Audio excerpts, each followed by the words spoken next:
Hello friends, welcome to my channel housewife study blog. कैसे हैं आप सभी? आई होप कि आप सभी बहुत ही अच्छे होंगे, स्वस्थ होंगे, खुश होंगे एंड सभी अपनी अपनी लाइफ में पॉजिटिविटी के साथ आगे बढ़ रहे होंगे। तो आज मेरी मॉर्निंग सुबह 5 बजे हुई। उसके बाद फिर थोड़ी देर स्टडी कर ली और फिर सारे काम करने के बाद नहा धोकर आ गई। उसके बाद बेटी को स्कूल के लिए रेडी भी करना था, बट सबसे पहले मैं पूजा कर ली।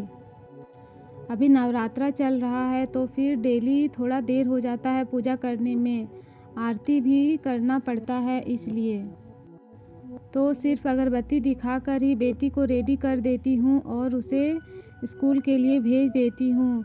बाकी का पूजा मैं उसके जाने के बाद करती हूँ, क्योंकि अगर उसे रेडी नहीं की तो वो स्कूल नहीं जा पाएगी। फिर किचन में मैं चूड़ा भूंज ली और घुगनी बना ली। हमारे यहाँ चना के सब्जी को घुगनी ही बोला जाता है। दिन भर में सबसे ज़्यादा हड़बड़ी मॉर्निंग टाइम ही होता है, क्योंकि फटाफट सारा काम करने के बाद बेटी को स्कूल भेजना, नाश्ता प्रिपेयर करना, उसके बाद फिर स्टडी करना, बहुत ही हेक्टिक शेड्यूल होता है मॉर्निंग का।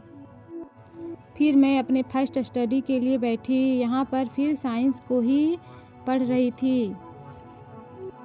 जैसा कि मैंने बताया कि अभी डीके गुप्ता सर ज़्यादा नहीं पढ़ाए हैं क्लास 10 साइंस एनसीईआरटी में, तो मैं खुद से ही रिवीजन कर रही हूँ और साथ ही साथ अपना रीडिंग भी। अगर सर पीछे से पढ़ाएंगे तो एक बार सर की वीडियो से ज़रूर देख लूँगी, इस तरह अच्छे से समझ में आ जाएगा। तो फ्रेंड्स, आप लोगों की स्टडी कैसी चल रही है प्लीज़ कमेंट में ज़रूर बताइएगा। मैं तो बहुत ही थक जाती हूँ दिन भर स्टडी और सारे काम करने के बाद, और ख़ासकर बच्चे को संभाल कर तो और भी ज़्यादा थकावट हो जाता है, क्योंकि दिन भर बच्चे के पीछे घूमना पड़ता है। या तो वो उसकी बदमाशी होती है या फिर थोड़ा बहुत खेलना या फिर खिलाना। सारे काम करने में बहुत ही थकावट हो जाता है। शरीर भी कितना साथ देगा, उसे भी रेस्ट चाहिए होता है, इसलिए रात में लेट नाइट स्टडी के बाद मॉर्निंग में उठ ही नहीं पाती। बट फिर भी मैं 5 बजे उठने की कोशिश करती हूँ। जब जल्दी सोऊंगी तो ज़रूर जल्दी उठकर स्टडी करूँगी। उस समय फिर मैं आप लोगों को बताऊँगी कि मैं मॉर्निंग स्टडी कितने बजे करती हूँ। अभी तो नोटिफिकेशन का कुछ भी अता पता नहीं है, लेकिन झारखंड में जे-टेट आने वाला है। आज हाईकोर्ट का आदेश आ चुका है कि 31 मार्च 2026 से पहले ही जे-टेट कंडक्ट हो जाना चाहिए। अगर सरकार इस आदेश को माने तो हमारे लिए बहुत ही अच्छी खुशखबरी होगी। उसके बाद फिर जे-टेट की प्रिपरेशन ही स्टार्ट कर दूंगी, क्योंकि जब तक जे-टेट क्लियर नहीं होगा तो अपने राज्य में एग्ज़ाम देकर कैसे आगे बढ़ूंगी। थोड़ी देर स्टडी की, फिर डेली की तरह अपना काम कंप्लीट करके दोबारा स्टडी करने के लिए बैठी। तब तक बेटी भी आ गई थी और वो भी अपने साथ बैठने की जिद कर रही थी, तो उसे अपने साथ बैठा ली और वो उधर खेल रही थी। और मैं फिर से अपना ज्योग्राफी और आईएनएम को लेकर बैठ गई, क्योंकि मैं 30 डे टारगेट ली हूँ कि डेली 1 पेज आईएनएम और 1 पेज ज्योग्राफी को लर्न करूँगी, और थोड़ा दिन में रिवीजन भी करती हूँ, इसलिए फ़िलहाल उतना बर्डन नहीं है। ज्योग्राफी में आज मेरा चैप्टर भारत के 8 वनस्पति क्षेत्र था, इसे मैं आज लर्न की। ज्योग्राफी में पता ही नहीं चल रहा है कि कौन सा इम्पोर्टेंट है कौन सा नहीं। आईएनएम में पता चल जाता है कि कौन सा टॉपिक ज़्यादा इम्पोर्टेंट है, शायद इसलिए कि मैंने उसका पीवाईक्यू एक बार देखा था, तो उससे अंदाज़ा है कि कौन सा टॉपिक ज़्यादा इम्पोर्टेंट है। इसमें तो समझ में नहीं आता, बट किसी तरह लर्न कर रही हूँ। और आईएनएम का टॉपिक था आधुनिक भारत में प्रेस का विकास।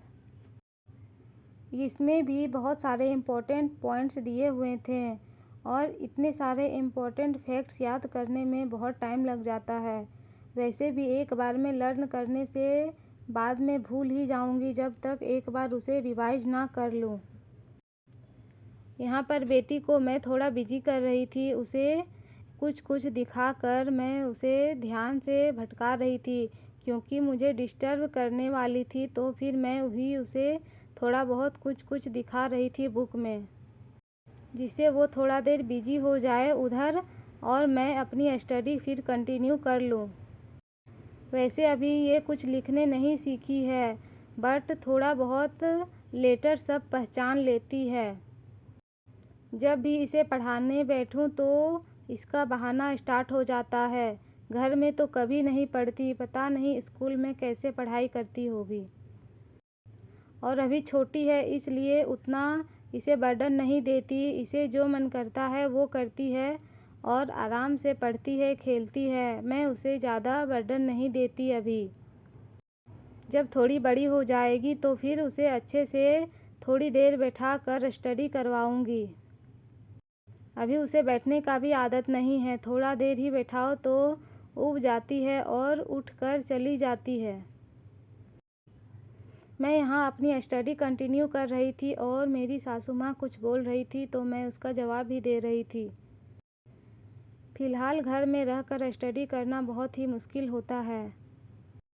हाउसवाइफ को स्टडी करने के लिए हर डे मोटिवेशन की ज़रूरत होती है और मैं हर वीडियो में बोलती हूँ कि इनर मोटिवेशन से ज़्यादा बड़ा कुछ नहीं होता। जब खुद में लगे कि मुझे कुछ करना है तो फिर किसी और की परवाह नहीं होनी चाहिए। स्टडी आफ्टर मैरिज तो बहुत ही मुश्किल भरा टास्क है। तो फ्रेंड्स, आप लोगों को मेरा व्लॉग कैसा लगता है मुझे प्लीज़ कमेंट करके ज़रूर बताएं। अगर इससे ज़रा भी मोटिवेशन मिलता है तो मेरे चैनल को लाइक, सब्सक्राइब एंड कमेंट ज़रूर करें। इससे मुझे भी मोटिवेशन मिलता है कि मैं किसी के लिए तो कुछ मोटिवेशन का काम कर रही हूँ। वैसे मैं वीडियो बनाती हूँ खुद के मोटिवेशन के लिए। अगर स्टडी नहीं करूँगी तो फिर क्या व्लॉग शेयर करूँगी। तो फ्रेंड्स, आज के लिए बस इतना ही। कल फिर मिलती हूँ कुछ नई बातों के साथ और कुछ नई एनर्जी के साथ। तब तक के लिए bye bye. Thanks for watching. Please like, subscribe and comment.